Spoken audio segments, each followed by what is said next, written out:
Shalom Bapak Ibu yang terkasih dalam nama Tuhan Yesus. Bagaimana kabarnya, masih tetap luar biasa? Amin. Saya rindu tangan kita melambai untuk Tuhan. Haleluya, puji Tuhan. Kita bersyukur pada pagi hari ini kita dapat berkumpul, kita mau beribadah, memuji dan menyembah Tuhan. Mari kita mengucap syukur, kita tundukkan kepala kita. Terima kasih Tuhan Yesus, terima kasih Bapa. Pada pagi hari ini Tuhan, kami datang, kami mau menyembah, kami mau memuji Tuhan. Kami bersyukur buat segala kebaikan Tuhan di hari-hari yang sudah kami lewati. Tuhan baik, Tuhan sungguh baik. Terima kasih Bapa. Beracaralah di tempat ini Tuhan, memenuhi setiap kami Bapa, menjamah setiap kami Yesus. Kau menilik pribadi lepas pribadi Tuhan. Terima kasih Tuhan Yesus, terima kasih Bapa. Kami serahkan semua ke dalam tangan-Mu Yesus. Kami mengucap syukur. Haleluya. Amin. Terima kasih Tuhan. Penyertaan-Mu Tuhan Yesus selalu ada di dalam kami ya Bapa. Kami bersyukur Tuhan, Kau baik sampai detik ini ya Bapa. Kau terus menopang kami, Kau terus menjaga kami ya Tuhan. Terima kasih Yesus. Penyertaan-Mu Tuhan, segalanya bagiku. Hadir-Mu di hidupku, terutama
saudaraku, kita angkat tangan kita, katakan anugerah-Mu,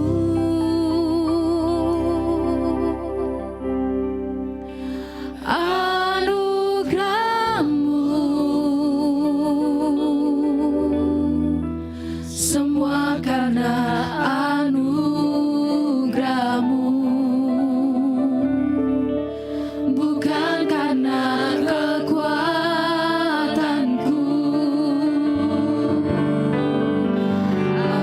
Anugerah-Mu,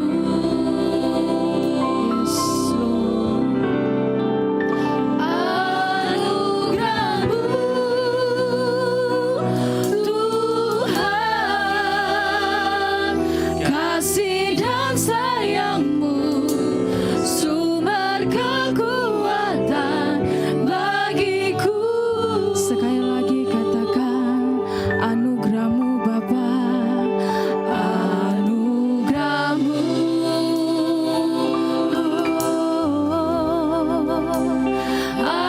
anugerah-Mu, semua karena anugerah-Mu, bukan karena kekuatanku.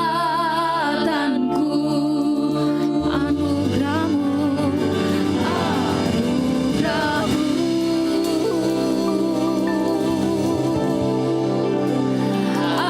anugerah-Mu, Tuhan, kasih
undang kita bangkit bersama Bapak Ibu. Bangkit berdiri bersama Bapak Ibu. Terima kasih Yesus. Kebaikan-Mu Tuhan selalu ada di dalam hidup kami Bapa. Oh haleluya Yesus. Haleluya Bapa. Sepanjang hidupku Kau setia. Sepanjang hidupku Kau sangat baik. Nafasku memuliakan-Mu, ku nyanyi kebaikan-Mu Tuhan. Sepanjang hidup kami Kau baik. Sepanjang hidupku Kau setia. Amin. Sepanjang hidupku Kau sangat baik. Nafasku memuliakan kebaikan-Mu. Katakan sepanjang hidupku Kau setia Tuhan. Sepanjang hidupku Kau sangat baik. Nafasku memuliakan, ku nyanyi kebaikan-Mu Tuhan. Sepanjang hidupku Kau setia Bapa. Yes, Kau sangat baik. Nafasku Tuhan memuliakan-Mu, ku nyanyi kebaikan-Mu Tuhan. Kebaikan-Mu Tuhan berkati hidupku. Amin. Kebaikan-Mu Tuhan sertailah kebaikan-Mu Tuhan. Kebaikan-Mu Tuhan berkati hidupku. Kebaikan-Mu Tuhan sertailah aku.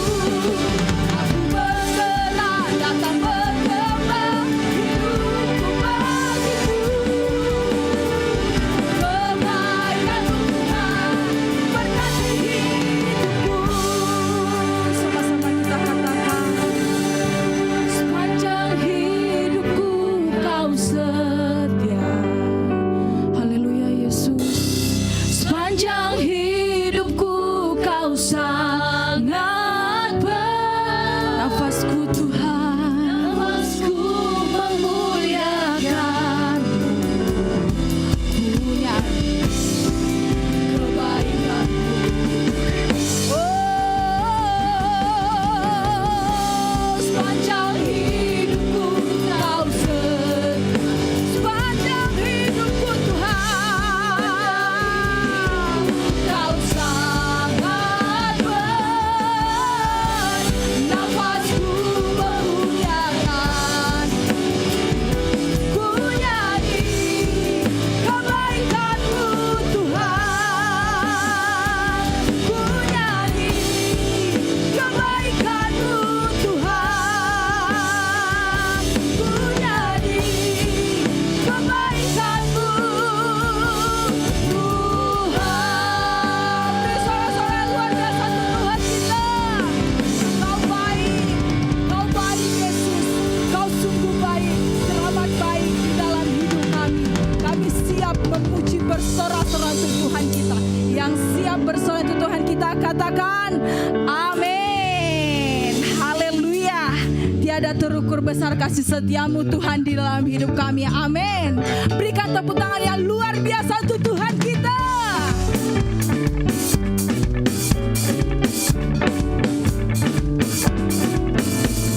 Tiada terukur besar kasih setia-Mu Tuhan.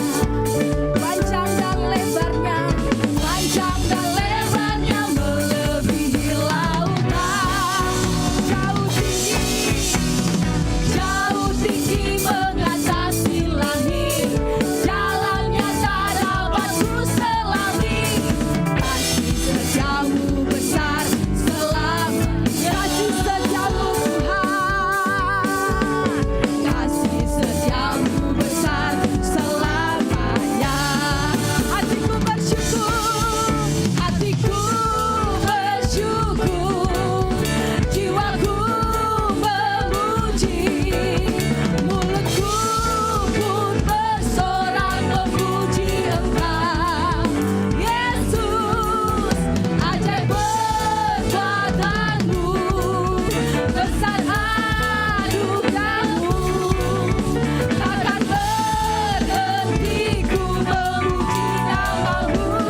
di dalam hidup kita. Amin.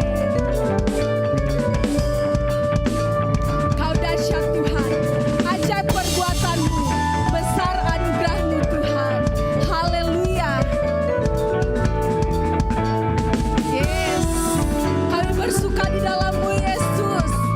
Katakan, hatiku bersyukur, hatiku bersyukur, jiwaku memuji, mulutku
bersyukur buat kasih-Mu menyelamatkan hidupku.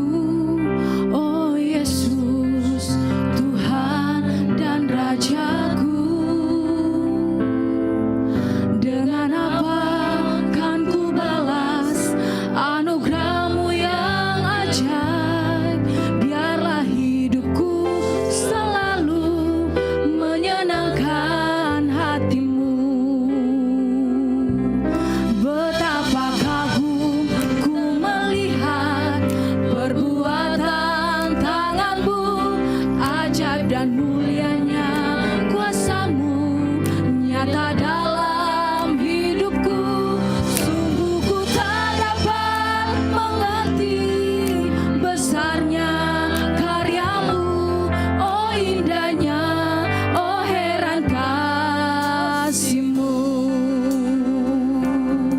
Kami bersyukur Yesus. Ku bersyukur buat kasih-Mu menyelamatkan hidupku. Oh Yesus, Tuhan dan Rajaku. Dengan apa kan ku balas anugerah-Mu yang ajaib? Biarlah hidupku selalu menyenangkan hati-Mu. Betapa kagum ku melihat perbuatan tangan-Mu, ajaib dan mulianya kuasa-Mu nyata dalam hidupku. Sungguh ku tak dapat mengerti besarnya karya-Mu. Oh indahnya, oh heran kasih-Mu. Betapa kagum ku melihat perbuatan tangan-Mu, ajaib dan mulianya kuasa-Mu nyata dalam hidupku. Sungguh ku tak dapat mengerti besarnya karya-Mu. Oh indahnya, oh heran kasih-Mu. Betapa kagum ku melihat perbuatan tangan-Mu, ajaib dan mulianya kuasa-Mu nyata dalam hidupku. Sungguh ku tak dapat mengerti besarnya karya-Mu. Oh indahnya, oh heran kasih-Mu. Betapa kagum ku melihat perbuatan tangan-Mu, ajaib dan mulianya kuasa-Mu nyata dalam hidupku. Sungguh ku tak dapat mengerti besarnya karya-Mu. Oh indahnya, oh heran kasih-Mu. Oh indahnya, oh heran kasih-Mu. Oh indahnya, oh heran kasih-Mu.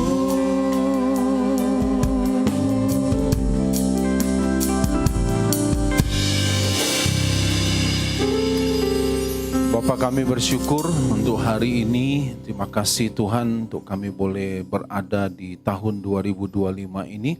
Kami tahu Tuhan itu semua karena kasih setia-Mu kepada kami. Karena sampai hari ini Tuhan, Engkau senantiasa ada bersama-sama dengan kami. Engkau menyertai kami, bahkan Engkau memberkati kami di hari-hari yang kami sudah lewati. Bapak, terima kasih untuk hari ini kami boleh siapkan hati kami Tuhan untuk Engkau boleh berbicara kepada kami. Sampaikan apa yang menjadi keinginan-Mu kepada kami semua. Berbicaralah Tuhan, kami siap untuk mendengarnya Tuhan. Urapi dan berkati kami Tuhan, sehingga setiap perkataan dari firman-Mu kami boleh memahami dan kami boleh mengerti. Dalam nama Yesus kami berdoa dan mengucap syukur. Amin. Amin. Puji Tuhan. Shalom Bapak Ibu. Puji Tuhan, senang boleh bersama-sama kita di tahun 2025 ini.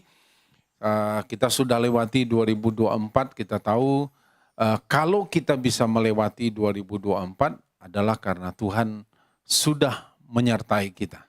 Ya, nah melewati berbagai keadaan, ada banyak sesi dalam hidup kita, ada suka, ada duka, ada sedih, ada gembira, dan banyak lagi hal-hal yang lain yang kita boleh alami.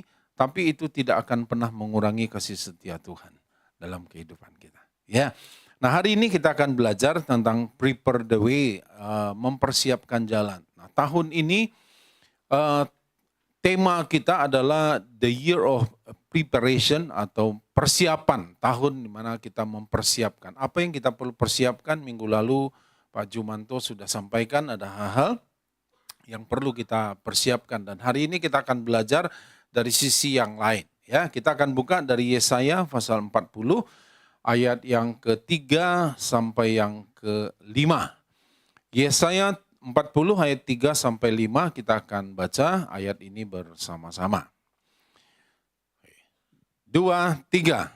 Ada suara yang berseru-seru, persiapkanlah di padang gurun jalan untuk Tuhan, luruskanlah di padang belantara jalan raya bagi Allah kita. Setiap lembah harus ditutup dan setiap gunung dan bukit diratakan. Tanah yang berbukit-bukit harus menjadi tanah yang rata dan tanah yang berlekuk-lekuk menjadi dataran. 5. Maka kemuliaan Tuhan akan dinyatakan dan seluruh umat manusia akan melihatnya bersama-sama. Sungguh Tuhan sendiri telah mengatakannya. Nah, dikatakan dari awat yang pertama ada suara yang berseru-seru. Yang dimaksud dengan suara yang berseru-seru ini apa? Karena dikatakan seruannya adalah persiapkan jalan untuk Tuhan. Dan luruskanlah jalan raya bagi Tuhan Allah kita. Nah, apakah Tuhan perlu jalan? Dia tidak bisa lakukan sendiri. Apakah dia perlu orang lain? Apakah dia perlu bantuan yang lain sehingga harus dilakukan itu? Nah, saudara, bagi Tuhan tidak ada masalah, dia bisa lakukan sendiri, dia bisa lakukan tanpa kita. Ya, apa saja dia bisa lakukan tanpa kita. Tetapi yang bagi Tuhan adalah dia mau mengajak kita untuk bersama-sama. Nah, inilah satu anugerah bahwa dikatakan bahwa Tuhan memberikan seruannya, persiapkan jalan untuk Tuhan dan luruskan jalan bagi Allah kita. Nah, suara itu adalah yang dimaksud dengan suara ini kalau kita baca dari Matius pasal 3 ayat 1 sampai yang ketiga, hal yang sama dituliskan, maka kita tahu bahwa suara ini yang dimaksudkan suara ini adalah tentang Yohanes Pembaptis, ya. Kita baca dari Matius pasal 3 ayat 1 sampai 3. Pada waktu itu tampillah Yohanes Pembaptis di padang gurun Yudea dan memberitakan, bertobatlah sebab kerajaan surga sudah dekat. Sesungguhnya dialah ini Yohanes Pembaptis yang dimaksudkan Nabi Yesaya yang kita baca ayatnya tadi. Ketika ia berkata ada suara orang yang berseru-seru di padang gurun. Persiapkanlah jalan untuk Tuhan, luruskanlah jalan baginya. Jadi, saudara, suara ini adalah suara dari Yohanes Pembaptis. Dan seruan dari Yohanes Pembaptis itu beritanya adalah bertobatlah, kerajaan surga sudah dekat. Saya pernah sampaikan kenapa di Injil Matius dia selalu menyebutkan kerajaan surga, tapi dalam Injil yang lain menyebutkan kerajaan Allah. Kerajaan surga dan kerajaan Allah dia berbicara tentang hal yang sama. Kenapa? Karena di Injil Matius itu menuliskan kepada orang-orang Yahudi. Ya, kepada orang-orang Yahudi. Orang Yahudi itu terikat dia dengan hukum, dalam salah satu dari 10 hukum dikatakan jangan menyebut nama Tuhan dengan sembarangan. Jadi buat orang Yahudi menyebut YHWH, makanya huruf vokalnya tidak ada. Dia tidak menyebutkan Yahweh, tapi dia menyebutkan YHWH. Itu adalah dia tidak boleh sebutkan di segala tempat. Hanya di tempat-tempat tertentu, yaitu di bait Allah, di tempat-tempat yang mereka katakan ini kudus, itulah mereka boleh menyebutkan nama YHWH itu. Makanya YHWH itu dalam terjemahan kita disebutkan dengan Allah. Ya. Nah, kemudian Matius supaya dia tidak jadi syak bagi orang Yahudi di mana dia menuliskan surat itu, makanya dia menyebutkan tidak dengan kerajaan Allah, tapi dia menyebutkan kerajaan surga. Jadi kerajaan Allah dan kerajaan surga itu hal yang sama. Nah, berita dari Yohanes Pembaptis adalah bertobatlah sebab kerajaan Allah sudah dekat. Dia tidak berbicara kerajaan surga dan kerajaan Allah, dia tidak berbicara tentang tempat. Karena buat orang Israel, mereka juga percaya ada surga. Tapi mereka, jadi pada waktu Yohanes menceritakan kerajaan surga sudah dekat atau kerajaan Allah sudah dekat, dia tidak berbicara tentang tempat, tentang surga. Tapi dia berbicara tentang sesuatu, tentang seseorang yang dia tahu. Nah, kita tahu dalam rangkaian cerita itulah kemudian Yesus datang menemui Yohanes Pembaptis dan kemudian Yesus dibaptis. Ya, dan dia kalau kita baca sepanjang kitab Injil Matius nanti kita akan merangkai dan kita tahu bahwa pada waktu dia berbicara tentang kerajaan surga atau kerajaan Allah, dia bicara tentang pribadi Yesus itu. Ya, nah, jadi beritanya adalah jelas, bertobatlah sebab Yesus akan datang. Nah, jadi kalau kita melihat bahwa Yohanes Pembaptis dikatakan persiapkanlah jalan untuk Tuhan. Jadi tugasnya Yohanes Pembaptis adalah mempersiapkan jalan bagi kedatangan Yesus. Sebelum Yesus memulai pelayanannya, ya, jadi Yohanes Pembaptis ini dikasih tugas oleh Tuhan untuk apa? Mempersiapkan jalan. Jalan apa? Sebelum Yesus memulai pelayanannya. Nah, cara mempersiapkan jalan dan jalan raya bagi Tuhan itu dikatakan setiap lembah harus ditutup. Setiap gunung dan bukit harus diratakan. Tanah yang berbukit-bukit harus menjadi tanah yang rata. Tanah yang berlekuk-lekuk menjadi dataran. Jadi kalau kita melihat tentang lembah, gunung, bukit, tanah yang berbukit-bukit atau tanah yang berlekuk-lekuk, dia bicara tentang kondisi tanah. Ya, kita tahu lembah. Ya, ada yang tidak tahu lembah? Saya rasa semua tahu ya. Lembah kalau tidak ada, berarti harus ke Bukit Tinggi.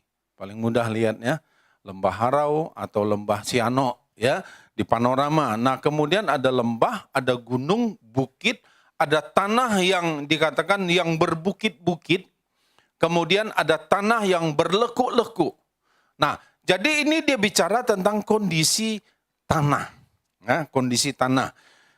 Kita tidak uraikan dulu, saya berdoa dan saya tidak menguraikan dulu apa yang dimaksud dengan lembah, apa yang dimaksud dengan gunung, bukit, tanah yang berlekuk-lekuk, tanah yang berbukit-bukit. Tapi kita cuma bicara tentang kondisi tanah. Nah, kenapa? Karena begini Bapak Ibu, kondisi tanah akan menentukan tanaman apa yang bisa ditanam. Betul ya? Jadi satu kali saya ketemu dengan seseorang di Mentawai. Saya bilang gini, ini ada tanah dan orangnya bilang kamu boleh pakai tanah ini tanam apa saja. Oke, kemudian saya temuin seseorang, saya ajak ngobrol, gini, di Mentawai ini yang paling enak itu kan tanam cengkeh. Kemudian dia bilang gini, wah Pak, di sini enggak bisa tanam cengkeh Pak. Kenapa? Karena ini tanahnya begini Pak, begini, tanahnya begini, karena dia ini dekat laut, begini. Dia bilang kalau Bapak tanam cengkeh nanti buahnya enggak lebat. Nah, jadi ternyata betul juga ya, kalau Bapak Ibu orang pingin tanam sayur, maka orang nanam sayurnya di mana? Dataran tinggi apa dataran rendah? Ke dataran tinggi. Batu Sangkar, kan? Bukit Tinggi pinggiran, Padang Panjang, sekitarnya yang dataran tinggi. Dan itu orang tanam sayur. Kenapa? Karena memang itu cocok untuk tanam sayur. Kenapa kalau telur ayam itu paling banyak itu dari Payakumbuh? Ya, padahal orang Padang kan konsumsinya paling banyak telurnya. Kenapa mesti kirim dari Payakumbuh? Nggak ternak aja di Padang. Karena ternyata Payakumbuh itu iklimnya cocok, tanahnya, udaranya yang paling cocok untuk ternak ayam. Ya, nah, jadi setiap tanah, kondisi tanah akan menentukan tanaman apa yang bisa ditanam di sana. Karena kalau sudah ditanam berarti yang diharapkan apa? Buah. Ya, hasil. Jadi Tuhan itu tahu setiap tanah dia punya kondisi. Dia punya sesuatu tanaman apa yang bisa ditanam. Nah, sekarang kita coba lihat tanah itu bicara tentang apa. Nah, kalau kita Bapak Ibu pernah lihat suatu kali Tuhan Yesus memberikan perumpamaan tentang penabur. Masih ingat ya? Saya pernah khotbahkan ini tentang penabur. Ada seorang penabur yang nanamkan benih. Dan dikatakan benih ini ditaruh, ada yang di pinggir jalan. Ya kan? Ada yang di tempat tanah yang berbatu-batu. Ada di tempat yang ditabur dan kemudian tumbuh juga semak belukar. Ada di tempat tanah yang subur. Benihnya sama, penaburnya juga sama, kualitas benihnya sama, tetapi yang membedakan apa? Di tanah itu ada apa? Ya kan? Kalau tanahnya di pinggir jalan, tanah itu keras. Jadi pada waktu benih itu ditanam di sana, akarnya itu tidak bisa sampai ke dalam. Kenapa? Tanahnya keras. Ya. Kemudian ada tanah yang berbatu-batu. Di dalam tanah itu ada batu. Nah, jadi kalau kita lihat perumpamaan itu, kemudian cerita di tanah itu juga tumbuh semak duri, semak belukar. Jadi kita lihat bahwa tanah itu bercerita tentang hati. Hati. Semua manusia punya hati. Hati kita ada di mana? Bingung ya? Kalau dokter bilang hati itu lever ya. Lever di mana? Kiri kanan ya? Sini ya. Tapi Yesus ada di mana? Di hati. Padahal di sini jantung. Ya, pokoknya hati adalah dalam hidup kita. Ya. Nah, semua manusia punya hati. Ya. Kondisi hati manusia itu sangat menentukan relasi atau hubungan seseorang dengan Tuhan, seseorang dengan sesama. Ya, baik. Jadi kondisi hati itu menentukan, sangat menentukan relasi hubungan kita dengan Tuhan dan kita dengan sesama. Ini.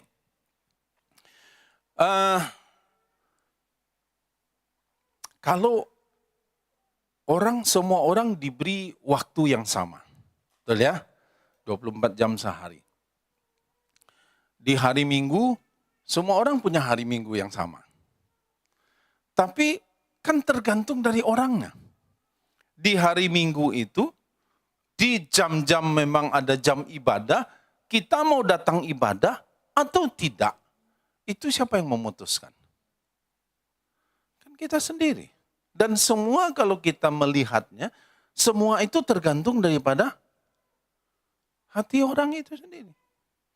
Kalau memang dia tidak mau, kita paksa-paksa pun, nanti dia mungkin datang juga ke sini, tapi sementara pujian, mungkin dia tidak terlalu menikmati.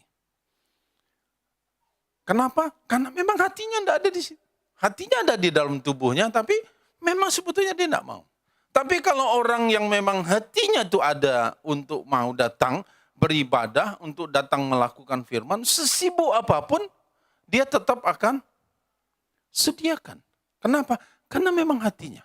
Ya, Ada orang yang memang karena kondisinya itu tidak memungkinkan dia ibadah, ya dia akan lakukan cara yang lain. Ya, bisa aja dengan online dan sebagainya. Nah, jadi kondisi hati menentukan relasi hubungan kita dengan Tuhan dan juga dengan sesama. Ya. Nah, kita coba lihat dulu Roma 12 ayat 17 sampai 18. Roma 12 ayat 17 sampai 18. Janganlah membalas kejahatan dengan kejahatan, lakukanlah apa yang baik bagi semua orang sedapat-dapatnya. Ya, kalau hal itu bergantung padamu, hiduplah dalam perdamaian dengan semua orang. Nah, jangan balas kejahatan dengan kejahatan, tapi dikatakan lakukanlah apa yang baik bagi semua orang. Ini kan hukumnya jelas. Kejahatan tidak boleh dibalas dengan kejahatan. Jadi kita sering tidak dijahatin orang. Atau kita yang menjahatin orang. Ya. Tapi tentu kita berharap doa kita bukan kita yang menjahatin orang. Ya. Tapi kalaupun kita dijahatin oleh orang lain, hanya Tuhan katakan gini, jangan membalas kejahatan dengan kejahatan. Bapak Ibu cerita Ken Dedes sama Ken Arok, mungkin anak-anak sekarang tidak ada belajar itu lagi ya. Sudah tidak ada lagi ya. Carlos masih belajar sejarah Indonesia, cerita Ken Dedes, Ken Arok. Ada? Masih ada ya? Oh masih ya? Oh, okay. Tahu cerita Ken Dedes sama Ken Arok itu? Ya kan? Yang ini bunuh ini. Kemudian mati kan itu, dan dia punya anak, kemudian dia bunuh ini. Nah ini punya anak, kemudian dendam, dia bunuh anak itu lagi. Jadi tidak habis-habis saudara. Sekian keturunan dia saling bunuh-membunuh aja. Ini bunuh ini, kemudian ini punya anak, karena ini kan sudah mati. Dia punya anak, dan dia dendam, dia bunuh lagi keluarga ini.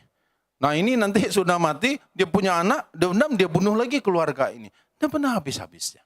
Nah Tuhan memberitahu kepada kita, bahwa jangan balas kejahatan dengan kejahatan, tetapi lakukanlah apa yang baik bagi semua orang. Bahkan Tuhan bilang gini, berdoalah bagi orang yang menganiaya kamu.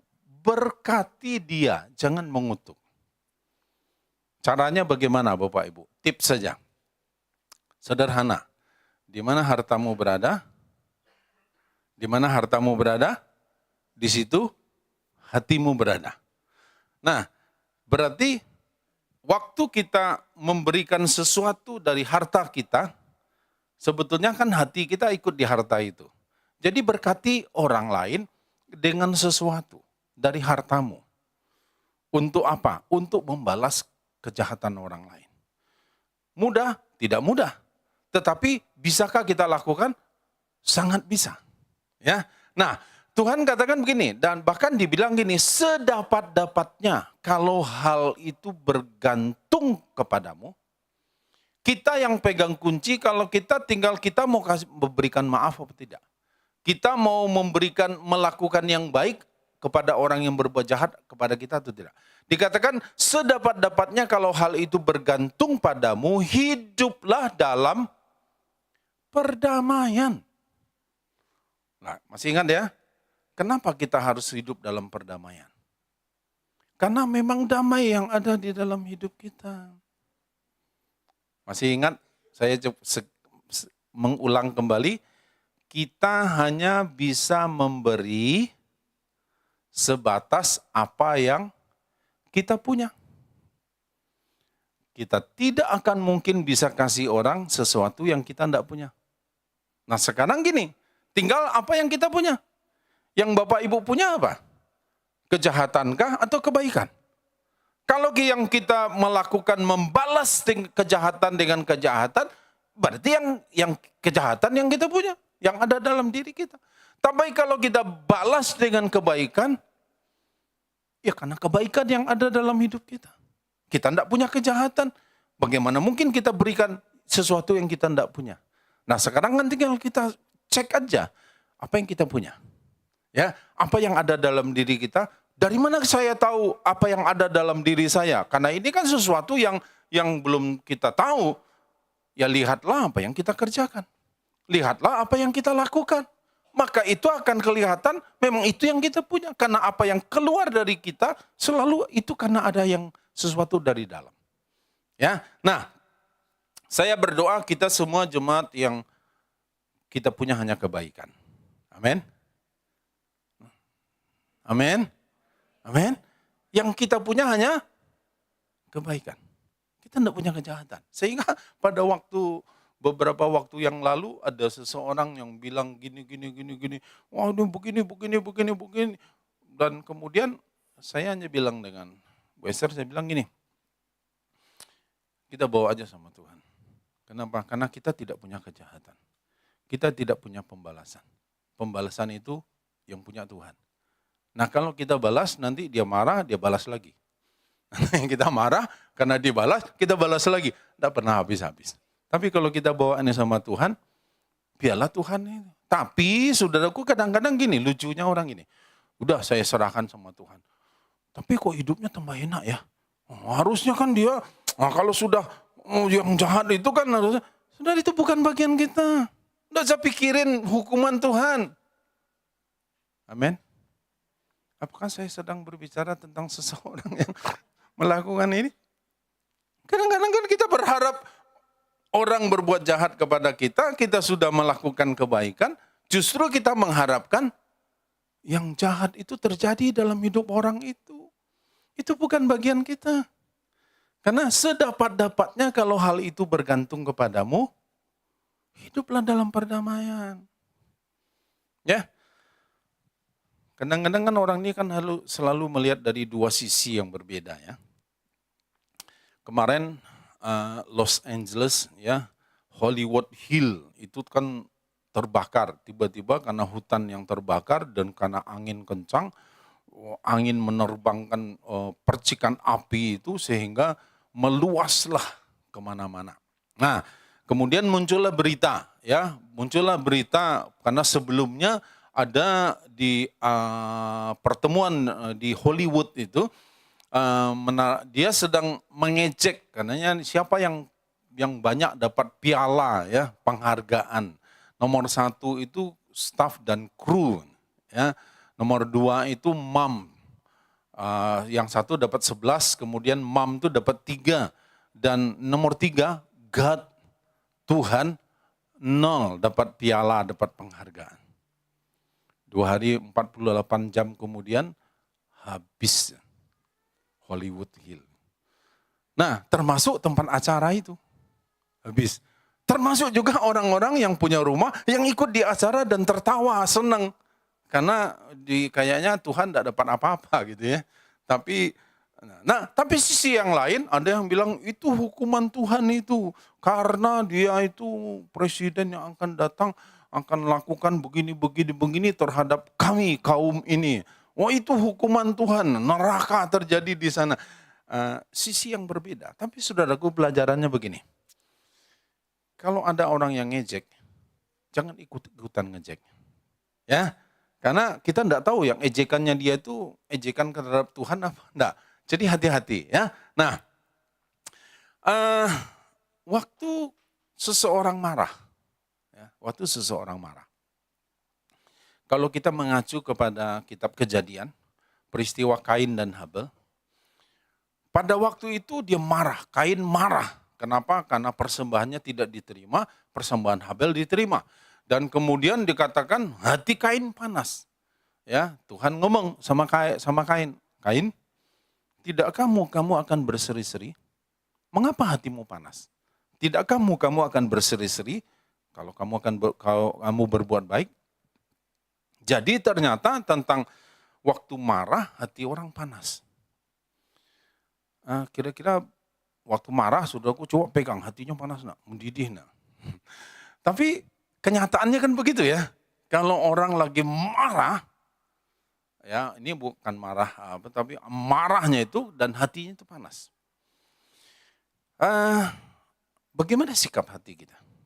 Pada waktu kita marah, semua orang pasti bisa marah. Ada yang kebal, tidak bisa marah di sini? Nah, kalau bisa, ada yang tidak pernah marah, berguru kita sama dia. Ya. Tapi kenyataannya, Semua orang pernah marah. Bahkan ada orang yang suka marah-marah. Ya, semua orang bisa marah. Tapi perhatikan, kalau orang marah, hatinya pasti panas. Marah, ya sebabnya kamu yang bikin saya marah, apapun lah. Entahkah marah kita karena kerjaan bawahan tidak selesai, kita marah karena dia yang menyebabkan, orang lain yang menyebabkan kita marah, yang pasti pada waktu kita marah yang panas bukan hati dia. Hati siapa? Hati kita yang marah. Nah, tinggal sekarang pada waktu hati kita sedang panas itu, kita mau lanjutkan ke tahap berikutnya, untuk melanjutkan marah tadi, atau kita memutuskan untuk tidak melanjutkan. Itu pilihan kita. Nah, itu semua tergantung kembali kepada sikap hati kita. Kita mau lanjutkan atau tidak, itu tergantung kepada kita. Kita mau lanjutkan sikap hati kita. Nah, untuk itu begini. Bapak Ibu pernah berselisih paham? Atau suami istri, ada yang pernah berselisih paham? Tidak pernah. Akur-akur terus. Sudah 30 tahun menikah, tidak pernah berselisih paham. Ada? Rasanya ada? Adakah? Rasanya tidak pernah ya. Berselisih paham atau ya itu hal yang wajar. Kenapa? Karena wanita dan pria ini kan berbeda. Ini kan? Bahkan ada yang berkata begini, wanita tidak pernah salah. Itu nomor satu. Yang kedua, kalau dia salah, lihat lagi yang nomor satu. Kiranya bapak-bapak kita senasib dah ya. Angguk-angguk saja, enggak usah jawab. Kadang-kadang diperhadapkan dengan situasi di mana suami dan istri atau orang tua dengan anak, kita dengan teman berselisih paham. Nah, ada orang yang pada waktu dia berselisih paham, dia mengalah. Nah, ya sudahlah, ya daripada ribut, ya udahlah, udah. Ada orang yang begitu dia berselisih paham, memuncak ketegangannya, dia lari pergi aja. Ya ada kebanyakan sih yang pergi itu laki-laki, kebanyakan. Jarang wanita yang tinggalkan rumah pada waktu dia lagi itu. Laki-laki yang banyak. Entahkah dia duduk di mana lah, entah dia pergi kemana lah. Pokoknya dia pergi aja. Ya. Ada orang yang pada waktu dia berselisih paham, kemudian dia ngotot. Pokoknya yang salah kamu. Ya. Pokoknya yang salah kamu. Dan kamu harus akui yang salah kamu. Ya sudah, aku salah. Nah, enggak sungguh-sungguh kan bilang, terpaksa kan kamu bilang salah? Loh, sudah dibilang salah. Ya sudah. Sorry ya, sorry. Nah, enggak serius sih kamu. Enggak sungguh-sungguh kamu bilang maafnya. Nah, saudara, kadang-kadang ada orang yang begitu. Pokoknya kamu harus mengakui, dia bertengkarnya itu, pokoknya dia harus menang. Saudara, kadang-kadang gini, Roma 12, 17, 18 ini khususnya ayat 18, coba diingat-ingat. Kalau seandainya semua itu bergantung kepadamu, hiduplah dalam perdamaian dengan semua orang. Orang bertengkar untuk menang. Kita memenangkan pertengkaran ini, perdebatan ini. Engkau dapatkan kemenangan, tapi engkau kehilangan persahabatan. Engkau bertengkar, berdebat, tidak boleh kalah, oke. Tapi engkau kehilangan respect dari orang lain. Engkau dapat menang, tapi engkau bisa kehilangan sesuatu. Ya, jadi Bapak Ibu, pentingnya kita itu memiliki hati dan sikap hati, ya, untuk mempersiapkan jalan bagi Tuhan itu. Penting kita punya hati dan sikap hati yang benar. Ya, semua itu berbalik kepada kita kok. Kita tidak bisa suruh orang lain jaga hati kita. Nggak bisa. Kenapa? Karena yang punya hati itu kita. Kontrolnya itu ada di kita. Bukan di orang lain. Ya, mau orang lain mau bisa bantu, nggak bisa. Tergantung kembali kepada kita. Ya, jadi di hati kita itu penting kita punya hati dan memiliki hati dan sikap hati yang benar. Yang benar yang mana ingat aja lah di Roma 12 ayat 18. Sekiranya hal itu bergantung kepadamu. Engkau yang punya kunci. Tuhan bilang hiduplah dalam perdamaian dengan semua orang. Ya. Nah, untuk itu Bapak Ibu, karena kita ini adalah generasi Yohanes Pembaptis. Kalau dulu Yohanes Pembaptis untuk mempersiapkan Yesus dalam memulai pelayanannya, tapi sekarang kita adalah Yohanes Pembaptis yang sedang mempersiapkan jalan bagi kedatangan Yesus yang kedua kali. Believe it or not, ready or not, ya, sudah percaya atau tidak, siap atau tidak siap, Yesus pasti akan datang. Tanda-tanda zaman sudah membuktikan bahwa apa yang tertulis di dalam Alkitab itu sudah sekian puluh % tergenapi. Tinggal persentasenya beberapa hamba Tuhan berkata hanya 10-15%. Salah satu contoh, beberapa waktu yang lalu kakak mama saya itu sudah berumur 90 berapa tahun ya. Jadi Bude kalau orang Jawa bilang, kami panggil tua GI dia. Masih hidup saudara, sudah 90 berapa. Di Guangzhou, ya, Cina. Jadi rame-rame lah kakak-kakak saya, ponaan-ponaan itu kan pingin ketemu dia. Mumpung dia masih ingat kami ini siapa gitu. Datanglah rame-rame ke sana. Jadi di grup keluarga itu sibuk lah bilang, oh, di Cina sekarang kita enggak bisa belanja pakai uang tunai. Jadi kita masih punya alat belanja yang di handphone ini. Ya,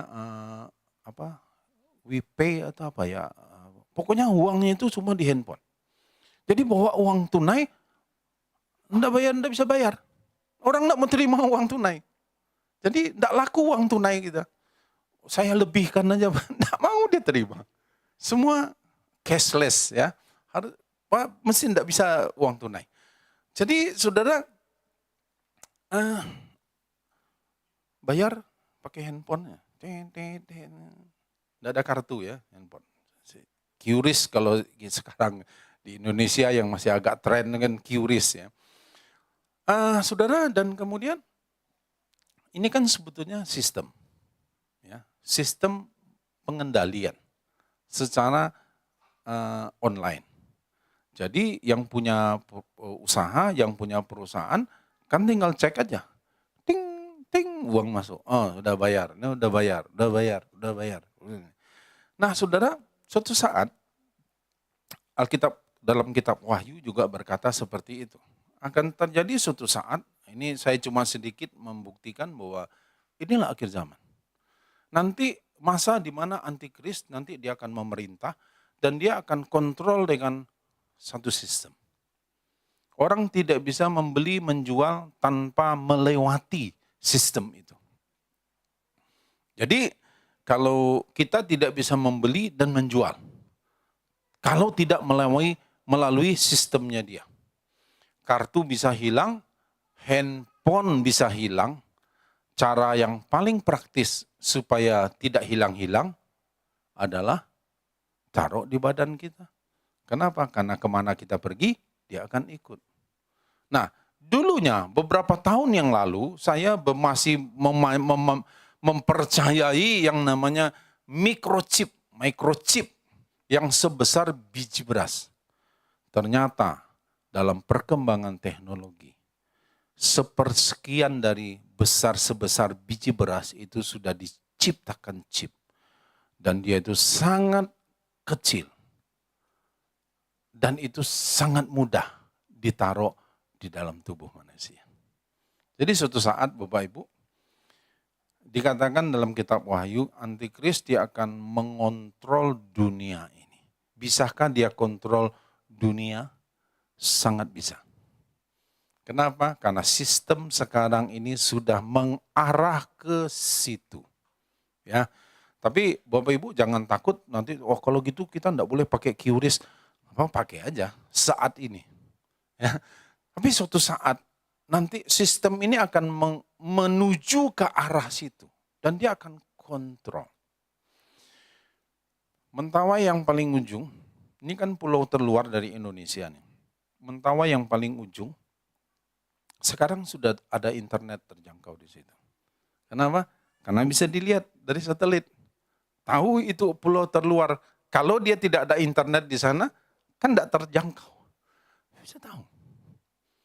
Ya, tempat yang paling dalam, yang paling ujung, yang orang juga teknologi masih belum terlalu maju di sana, ternyata internet sudah sampai di sana.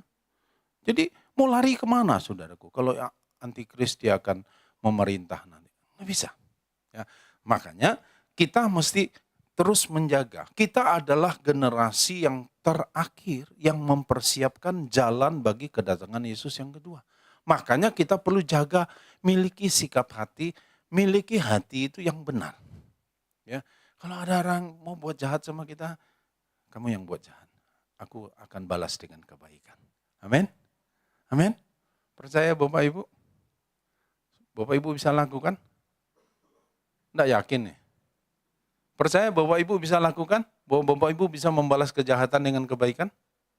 Saya percaya Bapak Ibu bisa. Kenapa? Karena Yesus ada dalam hidup kita. Yesus tidak pernah balas kejahatan dengan kejahatan. Karena Yesus yang sama ada dalam hidup kita. Yesus yang sama melalui rohnya itu menguatkan kita, memampukan kita untuk bisa melakukan seperti yang Yesus lakukan. Puji Tuhan.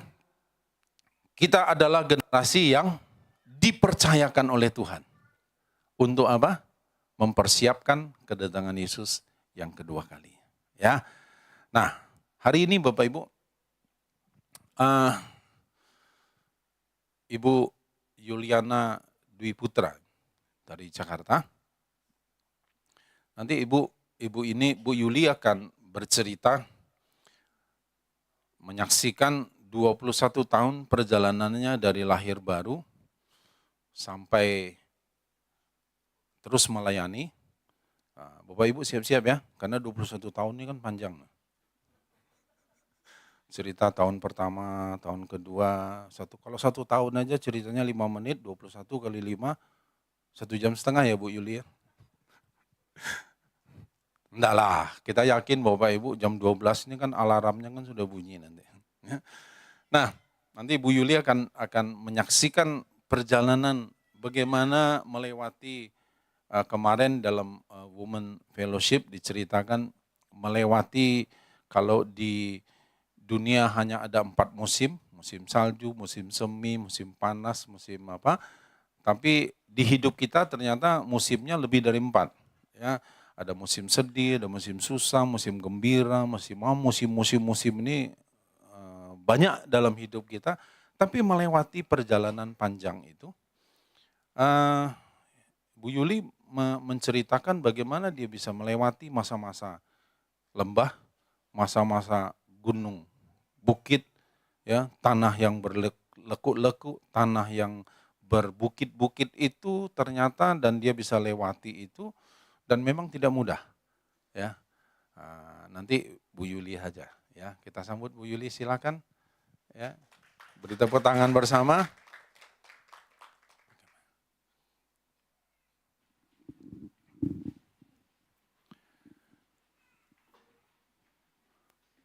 Silakan Bu. Shalom semua Bapak Ibu Saudara. Ya. Pertama-tama perkenalkan nama saya Yuliana, saya bisa dipanggil juga Yuli. Dan saya berjemaat di GBI Gilgal Jakarta. Dan hari ini saya bisa diberi kesempatan untuk bisa sharing. Terima kasih juga pada Pak Beni, Bu Esther, dan terutama dari cici saya, Bu Sylvia. Cici Sylvia itu menginspirasi saya, ya, diinspirasi untuk yuk kesini yuk sharing perjalanan daripada kehidupan bukan kekristenan, tapi kehidupan sebagai anak Tuhan. Ya, kita semua juga anak Tuhan. Kita semua tahu bahwa perjalanan kehidupan itu nggak terlepas dari keadaan apapun juga. Kita nggak bisa menahan ya. Misalnya kita mau kehidupannya tuh mau yang kita hadapin besok atau lusa atau yang dan seterusnya kita tahan nih. Ya saya mau nanti aja deh, saya mau melangkah nanti aja deh gitu. Ternyata di 2003 Tuhan Yesus tuh baik banget gitu ya. Di masa kecil saya memang bukan dari agama Kristen.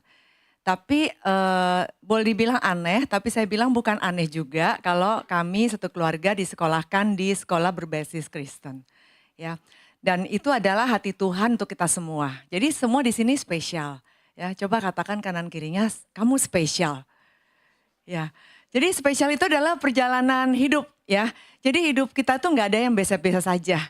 Tapi yang waktunya Tuhan itu yang kita nggak tahu. Jadi di singkat kata di tahun 2003 dalam keadaan yang musim yang biasa-biasa saja ya, nggak ada musim geledek, nggak ada musim petir, nggak ada musim hujan apapun. Tiba-tiba di saat itu saya dipertemukan di dalam satu komunitas. Kemarin saya udah cerita ya Bu Esther ya, komunitas wanita ya. Namun di sana saya melihat bahwa ternyata Tuhan Yesus itu ada ya, bukan karena firman-Nya saja, tapi karena ada sesuatu yang ditaruh oleh Tuhan di hati saya. Ya, yaitu waktu itu tentang wanita. Wanita itu membawa dampak dalam kehidupan. Wanita itu penopang sehingga wanita itu perlu diperkuat. Bagaimana kalau kita bukan wanita, tapi kita adalah pria? Sama ya. Kita pria maupun wanita adalah anak-anak Tuhan yang sudah dipilih. Nah, pada saat Tuhan sudah memilih kita, walaupun Tuhan itu tidak pilih-pilih, karena kasih karunia Tuhan itu baik buat semua orang. Tapi pada saat kita merespon, saya juga masih mencoba mengingat bagaimana 2003 itu saya merespon Tuhan. Itu bukan dengan yang hal-hal yang spiritual ya, karena belum paham. Tapi yang saya respon adalah saya cuma melihat, saya mendengar, dan saya merasakan bahwa oh Tuhan tuh hadir di sini. Tuhan tuh ada di hati kita. Tadi misalnya Pak Beni bilang Tuhan ada di mana? Di hati kita ya. Dan perjalanan waktu 2003 dan seterusnya, ternyata dalam pertumbuhan dibimbing secara rohani di dalam pemuritan di gereja kami. Dan disitulah saya melihat bahwa perjalanan hidup itu ternyata tidak sesulit yang saya bayangkan. Tidak sekompleks yang kita pikirkan. Tapi perjalanan itu ternyata bersama Tuhan itu kita bisa menikmati. Tergantung apa sih gitu kan. Bukan tergantung kondisi kita. Bukan tergantung apa yang kita punyai. Bukan tergantung apa yang saat itu kita tekuni. Tapi kita mau buka hati aja sama Tuhan. Ya, kita mau buka hati sama Tuhan, kita bisa melihat bahwa karya-karya Tuhan itu terjadi pada kita. Saya di sini bukan karena hebat, bukan karena kuat dan tenaga saya. Kalau misalnya saya dipercayakan ada beberapa pelayanan di dalam gereja kami di GBI Gilgal, itu sebenarnya kita hanya bisa melangkah bersama Tuhan. Tuhan tuh nggak pernah maksa ya. Jadi Tuhan itu bukan seperti saya pribadi misalnya punya anak dari balita. Kalau anak balita itu mau jalan, pasti tahu ya kita gandeng. Ya, terus kalau kita mau lurus dia mau belok kiri, nanti dulu kita pasti gandeng lagi untuk belok untuk lurus saja ke depan. Tapi Tuhan itu baik. Pada saat menggandeng tangan saya, Tuhan itu tidak membiarkan saya terjatuh, tergeletak. Tapi Tuhan itu selalu menggandeng, tidak memaksa, tapi menuntun, memperlihatkan hati Tuhan. Dan yang utama bagi saya dari tahun ke tahun, karena 21 tahun perjalanan, saya singkat aja ya, supaya tidak kehilangan jam makan siang ya. Jadi perjalanan itu pada akhirnya saya selalu dibukakan hal-hal baru bahwa kita semuanya adalah anak yang berharga di mata Tuhan. Kita semua ini sudah diberi satu identitas yang baru, yaitu kita adalah anak-anak Tuhan yang berharga. Apapun kondisi kita, apapun background kita. Ya, jadi kita tidak perlu membandingkan, kita tidak perlu melihat kanan dan kiri, kita tidak perlu merasakan bahwa mungkin bukan saya, mungkin dia dan sebaliknya. Tapi yang perlu kita tahu adalah oh saya itu berharga di mata Tuhan. Sehingga dalam perjalanan Tuhan itu mempercayakan hal-hal yang berharga buat saya. Kita semua mau ya, Kita kan dari kecil bertumbuh sampai menjadi dewasa hingga sekarang, kita pasti mau dipercaya oleh hal-hal yang baik oleh orang di sekitar kita, terutama dalam keluarga. Ya, apalagi di dalam Tuhan. Kita semua itu dipercaya hal-hal yang baik dalam Tuhan. Dan dalam perjalanan semua ini adalah satu hal yang tadi juga yang khotbah yang disampaikan oleh Pak Benny adalah perjalanan hati. Ya, 21 tahun dan seterusnya perjalanan hati. Saya percaya setiap dari kita juga mempunyai perjalanan hati masing-masing. Perjalanan hati itu tergantung bukan dari musim, bukan dari keadaan sekali lagi, tapi tergantung dari seberapa dalam dan luasnya kita mau mengenal hati Tuhan. Ya, itu adalah perjalanan hati saya. Dari setiap saat, setiap waktu, setiap tahun nggak terasa. Jadi kalau misalnya istri saya sendiri suka berkata, kamu nggak berasa ya udah sekian tahun gitu kan. Oh iya ya, dulu saya hidup pertama, hidup baru dalam Tuhan masih di usia 30 tahun. Ya sekarang udah di usia ditambah lagi 21 tahun ya, dihitung sendiri ya. Kan pamali ya kalau wanita nyebutin usia ya. Jadi itu yang saya pikir-pikir bahwa iya ya ternyata kekristenan itu bukan bertahan, kita kuatan kita ya. Kita harus rajin-rajinan ke gereja untuk bertahan hidup, bukan. Tapi ternyata kuncinya ada di setiap perjalanan hati kita. Kita mau nggak mengenal Tuhan lebih lagi. Ya, cara mengenal hati Tuhan itu Tuhan nggak pernah maksa. Tuhan itu selalu punya satu hal yang dikatakan adalah kamu anak yang disayangin Tuhan. Jadi cara Tuhan itu adalah sesuai dengan pribadi kita, pribadi lepas pribadi. Ya, mau yang kita sibuk, mungkin kita punya waktu hanya sekian jam untuk kita mengenal Tuhan, tapi kualitas hati itu penting. Ya, kualitas hati itu penting. Bukan untuk menjadi hebatnya nanti, tapi kalau kita bisa berkualitas dalam Tuhan, kita juga bisa berkonsisten sama Tuhan. Ya, walaupun mungkin kita tidak seperti Bapak Ibu Gembala misalnya, ya, kita tidak bisa seperti orang-orang di sekitar pelayanan kita. Tapi yang kita lakukan adalah apa yang Tuhan percayakan pada hati kita. Pada saat Tuhan mempercayakan di hati kita, yaitu mengenal Tuhan lebih dalam lagi. Ya, Tuhan ingin kita mengecap dan melihat kebaikan Tuhan, bukan atas berkat yang kita terima, tapi mengecap dan kebaikan Tuhan atas siapa diri kita. Pada saat kita selalu sadar bahwa oh saya ini berharga di mata Tuhan. Disitulah kita secara otomatis kita bisa tahu hatinya Tuhan itu seperti apa. Dan kita bisa bertumbuh secara buah rohani dalam kehidupan kita. Sehingga banyak sekali karunia-karunia Tuhan yang Tuhan nyatakan dalam setiap diri kita. Ya pasti Bapak Ibu Saudara pasti pernah merasakan bahwa dulu saya gak seperti ini loh. Ya kan, kok saya sekarang bisa ini? Dulu saya kayaknya emosional deh orangnya. Kok saya sekarang bisa demikian lemah lembut, saya bisa demikian tenang, saya bisa demikian mengendalikan diri. Ya, sekali lagi tidak tergantung dengan berapa jamnya kita berdoa, tidak bergantung dengan berapa rutinitas yang kita lakukan, tapi sangat bergantung dengan kita mau mengenal Tuhan lebih dalam lagi. Ya, jadi dalam 21 tahun perjalanan mengenal Tuhan, tentunya saya juga melayani Tuhan. Ya, mengenal Tuhan itu kayaknya nggak bisa lepas dari melayani Tuhan. Kenapa? Karena begitu sayang dan dalamnya Tuhan sama saya, sama dengan Bapak, Ibu dan Saudara ya. Pasti kita juga senang nempel sama Tuhan. Nah itu dia. Ya, menempel sama Tuhan itu bukan dipaksa, bukan nanti kualat. Ya, ayo loh kalau nggak berdoa nanti kecelakaan. Enggak begitu. Tapi ada satu keharusan. Keharusan tuh kayaknya tuh apa ya seperti anak dengan orang tua yang terus melekat. Kita senang ya kalau anak kita melekat sama kita ya. Di sini mungkin ada yang misalnya masih muda gitu kan atau yang akan menikah. Kita tuh pasti senang. Suatu hari kita punya keluarga yang mau melekat sama kita. Kita nggak ada panduan bahwa oke nak nanti setelah umur 10 tahun kamu berdiri sendiri aja nggak usah melekat. Kan sedih ya. Demikian pula Tuhan sama kita. Tuhan tuh mau kita bergantung penuh. Tuhan gak pernah bilang kita cengeng, Tuhan gak pernah bilang kita itu tidak mampu, enggak. Tapi Tuhan itu mempercayakan yang namanya damai sejahtera yaitu kunci kerajaan surga dalam hidup kita. Ya, tergantung dari hati kita masing-masing. Tapi gak ada yang salah. Mau kita siap, mau kita belum siap, mau kita akan siap atau sudah siap. Tuhan tuh terus bawa kita terus menerus dalam perjalanan hati kita. Dan itu indah sekali Bapak Ibu Saudara. Ya, saya nggak mau terbatas sampai 21 tahun mengenal Tuhan.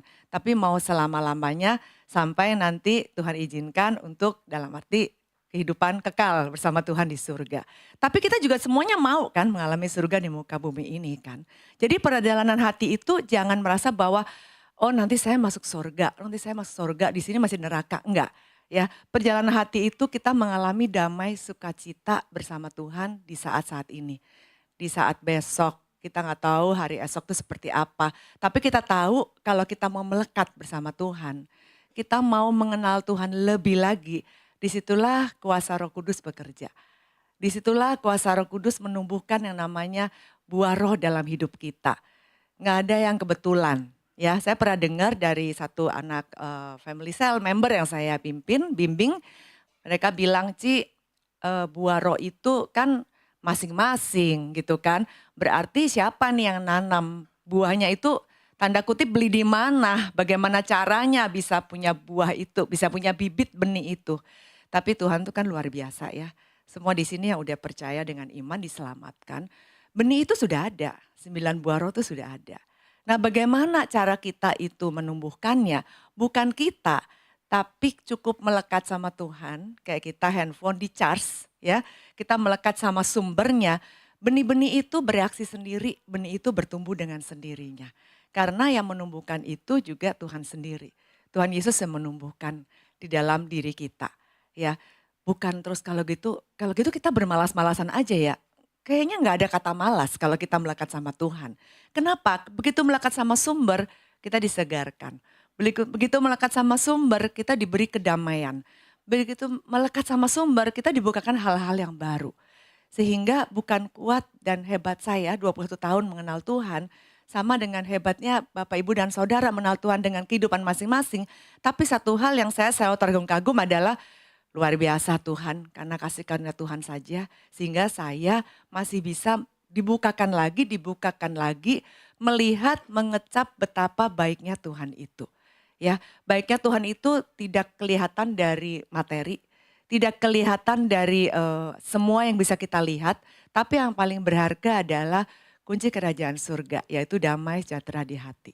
Ya, saya mau membagikan satu ayat yang ini pasti teman-teman, Bapak, Ibu, Saudara sudah pernah dan sering mendengar di Filipi 4 ayat 7 sampai 8.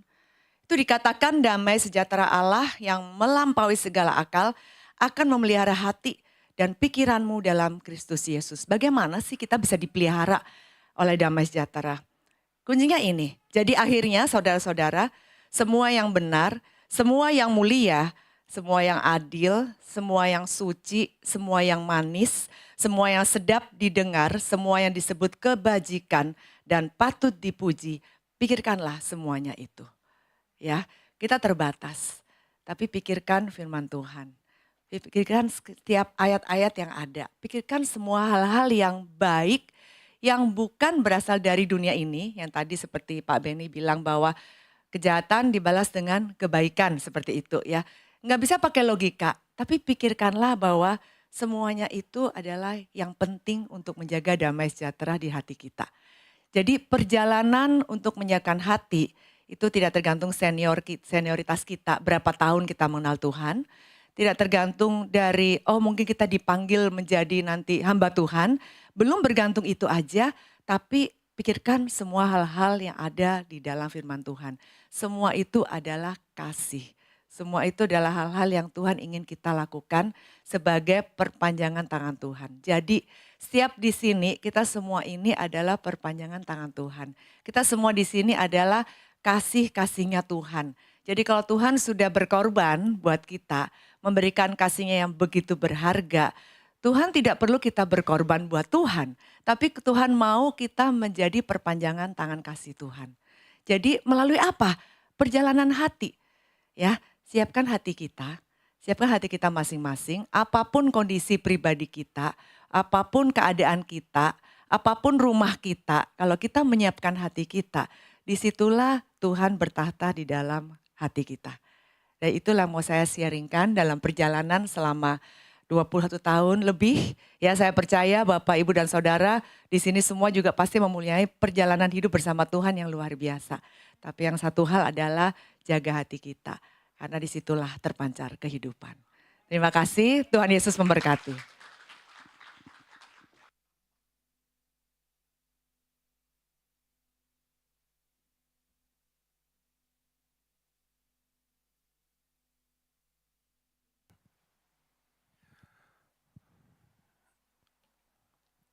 Saudara,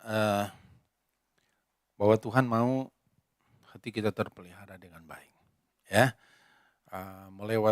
kita akan jalani tahun ini bersama-sama dengan Tuhan.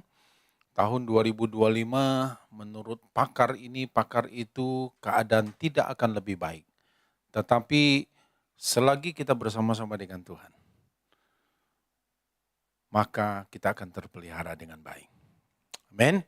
Nah, perlulah kita melewati gelombang-gelombang itu, segala sesi dari dunia ini, apapun yang terjadi, kita tetap akan jaga hati.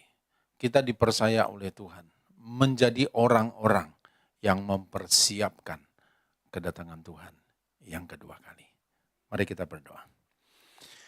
Bapak, terima kasih untuk hari ini, kami bersyukur kepadamu Tuhan, karena kebaikan-Mu dalam hidup kami. Terima kasih Engkau sudah menyertai kami sampai saat ini. Terima kasih untuk semua yang baik yang kami sudah alami di tahun 2024. Dan kami sudah memasuki tahun 2025. Doa kami bersama Tuhan. Engkau berjanji tidak akan tinggalkan kami. Engkau selalu ada bersama-sama dengan kami. Bahkan Engkau menuntun kami, Engkau membimbing kami, Engkau menentukan langkah-langkah kami.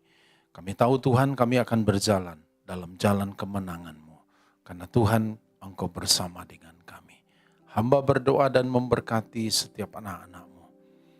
Untuk mereka yang anak-anak yang balita, bahkan untuk yang ada dalam kandungan, untuk anak-anak yang sekolah, SD, SMP, dan setingkat SMA, maupun mereka yang kuliah.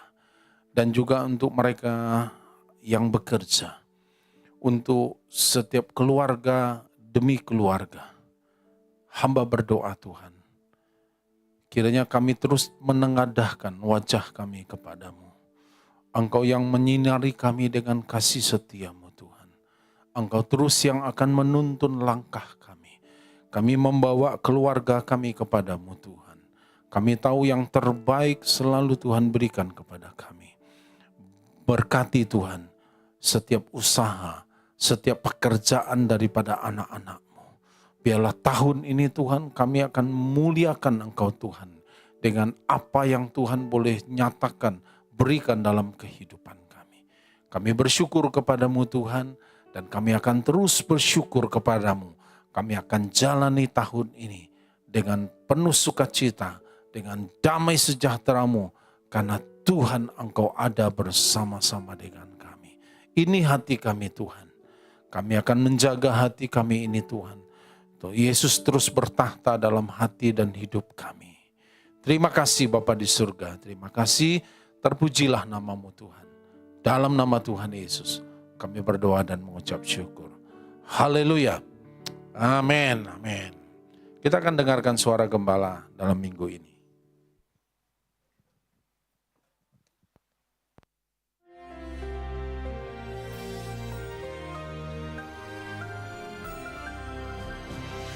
Shalom warga kerajaan. Salah satu buku yang mengubah hidup saya adalah sebuah buku kecil, ya, booklet. Judulnya menarik sekali. Bite your tongue. Gigitlah lidahmu. Kita harus tahu bagaimana cara kita menjawab, dan terutama jangan ketika kita marah, tensi kita naik. Kolose 4 ayat 6 mengatakan, hendaklah kata-katamu senantiasa penuh kasih karunia, ya. Always with grace, bukan cuma kasih karunia. Kasih karunia itu memberikan jawab yang baik kepada orang yang mungkin menghina kita. Jangan hambar. Selalu season with salt. Sehingga kamu tahu bagaimana kamu harus memberi jawab pada setiap orang. Berarti di luar lingkaran kita juga kan. Nah, ada sebuah golden rule di dalam Lukas pasal yang ke-6 ayat 36 sampai dengan 38. Ini adalah suatu kunci, kita adalah kunci-kunci kerajaan sorga. Dan kalau saya punya kunci, kunyalannya kecil, tapi ada gigi-giginya ya. Kalau satu aja diangkat, tidak bisa dibuka. Dalam Lukas pasal 6 ayat 36, hendaklah kamu selalu merciful, penuh murah hati. Sama seperti Bapakmu adalah murah hati. Kita lihat perumpamaan daripada seorang raja yang menghakimi seorang yang koruptor itu. Ya, 10.000 talenta saudara. Dia ampuni, dia bebaskan sama sekali. Jadi ayat 37 supaya sama, ini golden rule ini, 4 ini tidak boleh tidak ada. Yang pertama, jangan menghakimi. Kita tidak patut jadi hakim, hakim itu adalah Tuhan. Hakim adalah sang raja. Ya, jangan main hakim sendiri, saya sering dengar itu. Ya, mengatakan siapa salah, siapa benar. Who are we? Siapa kita ini? Kalau kita menghakimi, pasti kamu pun akan dihakimi. Yang kedua, jangan lupa ini, jangan menghukum, condemn. Wah, ini bukan cuma mengatakan benar salah, tapi mengambil hukum dengan tangan sendiri. Kamu pun tidak akan dihukum, ampunilah dan kamu akan diampuni. Saudaraku, forgive and you will be forgiven. Itu nomor 3. Ada nomor 4. Give, berilah dan kamu akan diberi. Satu takaran yang baik, yang dipadatkan, yang digoncang, yang tumpah keluar curahkan ke dalam peribaanmu. Ukuran yang pakai untuk mengukur akan diukurkan kepadamu. Siapa kita berhak mengukur orang lain? Seorang murid tidak bisa memberikan angka pada murid yang lain. Hanya guru yang berhak ya. Guru adalah Tuhan. Dan kita lihat jangan lupa 4 ini. Yang pertama, kunci segala sesuatu, hendaklah engkau murah hati. Sama seperti Bapakmu di sorga. 4 kunci. Yang pertama ya, 4 gigi dari kunci ini. Yang pertama, jangan menghakimi. Kamu akan dihakimi. Jangan menghukum. Kamu akan dihukum. Yang ketiga dan keempat, forgive. You shall be forgiven. Siapa daripada kita tidak butuh pengampunan. Dan yang terakhir, give shall be given unto you. Apa itu ribaan? Kita lihat dalam kehidupan daripada orang-orang pada zaman itu. Ya kalau tangan kita cuma seberapa sih bisa menampung. Tapi zaman dulu kan orang pakai jubah gitu. Kalau jubah itu diangkat jadi kantongan saudaraku. Dan itu yang digambarkan. Kalau kita mau ukurannya macam-macam ya. Bisa cuma dari kontainer. Bisa juga kontainer itu wadah ya. Wadahnya makin besar tergantung seberapa besar kita ngampuni orang lain. Kapasitas kita untuk menerima itu ditentukan dari kapasitas kita untuk memberi. Dengan kita memberi, makin memperbesar kapasitas untuk menerima. The golden rule. Hiduplah dalam golden rule. Jangan menghukum. Jangan menghakimi, jangan menghukum. Ampuni dan berilah. Dalam hidup saya cuma mempertahankan my heart, sweet spirit before the Lord. Orang menghina saya, mengata-ngatain saya. Itu bukan tugasku. God is the judge. Amen. Haleluya. Tuhan dia berkata, revenge is mine. Pembalasan itu urusannya Tuhan. God bless you warga kerajaan. Hidup dalam golden rule. Amin.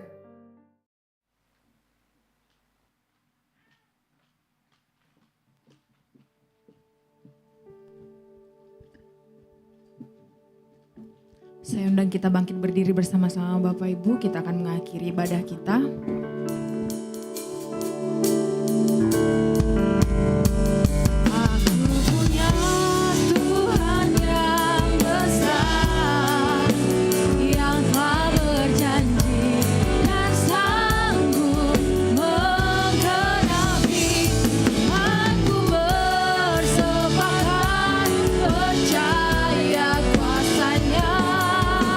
Ku terima sekarang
Bapa, kami mengucap syukur Tuhan Yesus buat siang hari ini. Terima kasih Tuhan buat firman-Mu Tuhan yang meneguhkan kami, menguatkan iman percaya kami kepada Kristus. Terima kasih Bapa di surga buat hamba-Mu Bapa Pendeta Yohanes Beni yang telah menyampaikan kebenaran firman-Mu di tempat ini Tuhan. Pakai hamba-Mu ini lebih lagi Tuhan Yesus, sehingga banyak jiwa-jiwa dimenangkan untuk kemuliaan nama-Mu. Kami juga bersyukur Tuhan buat hamba-Mu Ibu Yuli yang telah bersaksi di tempat ini Tuhan, yang memberkati kami semua Tuhan. Berkati hamba-Mu ini lebih lagi Tuhan, dimanapun Engkau utus melayani hamba-Mu ini. Berkati keluarga, usaha dan pekerjaan yang kami percaya Engkau Allah yang memberkati, memberikan damai dan sukacita. Terima kasih Tuhan, kami berdoa pada kesempatan ini buat pemimpin gereja kami khususnya GBI Rock yang ada di pusat. Bapak berkati Bapak Pendeta Timotius Arifin dan Bapak Pendeta Roni Daud Simeon Tuhan, beserta keluarga yang ada. Kami serahkan hamba-hamba-Mu ini senantiasa ada dalam penyertaan dan pemeliharaan-Mu Tuhan. Amin. Terima kasih juga Tuhan, kami berdoa Tuhan buat gereja cabang yang ada di Sumatera Barat ini Tuhan. Berkati gereja yang ada di Bukit Tinggi, Payakumbuh, Pangkala dan juga yang ada di Mentawai. Berkati jemaat-jemaat Tuhan yang ada di sana dan juga gembala ada di sana Tuhan. Berkati keluarga, berkati usaha dan pekerjaan. Kami percaya Engkau Allah yang menolong jemaat-jemaat Tuhan yang ada di sana Tuhan Yesus. Terima kasih juga Tuhan, kami berdoa Tuhan Yesus buat pemerintahan kami ada saat ini Tuhan. Baik yang tertinggi maupun yang terendah, baik sipil maupun militer. Berikan mereka roh yang takut akan Engkau, sehingga mereka boleh menjalankan roda pemerintahan ini dengan jujur, adil di hadapan Tuhan. Terima kasih Tuhan, kami juga berdoa Tuhan buat kota kami, Kota Padang, dan setiap pemerintahan yang ada di tempat ini. Tuhan berkati Tuhan Yesus, berkati lurah, RT RW sekalipun Tuhan berkati mereka Tuhan. Kami berdoa Tuhan buat setiap warga yang ada di kota ini Tuhan Yesus, biar setiap lutut berteluh dan setiap lidah mengaku bahwa Yesus Kristus adalah Tuhan. Tuhan berkati kota kami, lindungi dari segala kecelakaan mara bahaya Tuhan. Kami juga berdoa Tuhan buat setiap jemaat kami ada di tempat ini Tuhan Yesus. Tuhan, dalam setiap pergumulan jemaat Tuhan yang ada di tempat ini Tuhan, kami percaya Engkau Allah yang tahu Tuhan Yesus, tak ada tersembunyi bagimu. Tuhan berkati Tuhan jemaat kami ada di tempat ini Tuhan Yesus. Berkati keluarga demi keluarga, usaha dan pekerjaan Tuhan Yesus berkati. Kami juga berdoa Tuhan buat gembala kami ada di tempat ini, buat Bapak Pendeta Yohanes Beni, Ibu Esther dan keluarga Tuhan. Kami serahkan gembala kami senantiasa ada dalam perlindungan dan pemeliharaan-Mu Tuhan. Kami percaya dimanapun Engkau utus hamba-Mu melayani, banyak jiwa yang akan dimenangkan untuk kemuliaan nama Tuhan. Terima kasih juga Tuhan, kami berdoa Tuhan Yesus buat setiap persembahan yang telah dipersiapkan dari rumah oleh jemaat Tuhan yang ada di tempat ini. Kami percaya Engkau Allah memberkati, membalas setiap tangan-tangan yang memberi Tuhan Yesus. Baik itu persembahan diakonia, ucapan syukur maupun itu perpuluhan. Kami percaya Tuhan akan membalaskan dengan segala kelimpahan. Terima kasih Tuhan buat hari ini Tuhan Yesus. Jika sebentar lagi kami akan berpisah-pisah dari tempat ini Bapa di sorga. Terlebih dahulu Tuhan, kami rindu menerima berkat-Mu melalui perantaraan hamba-Mu. Mari Bapak Ibu kita mengarahkan hati kepada Tuhan. Kita mengangkat kedua tangan kita. Saudaraku yang dikasihi oleh Tuhan, terimalah berkat yang berlimpah dari Allah Bapa, kasih, damai dan sukacita dari Yesus Kristus anaknya, dan persekutuan dengan Allah Roh Kudus yang menyertai, menuntun dan membimbing kehidupan mulai dari saat ini dan bahkan sampai selama-lamanya. Semua yang percaya dan berkati, mari bersama-sama katakan amin. Selamat hari Minggu. Tuhan memberkati Bapak Ibu sekalian. Shalom. Shalom.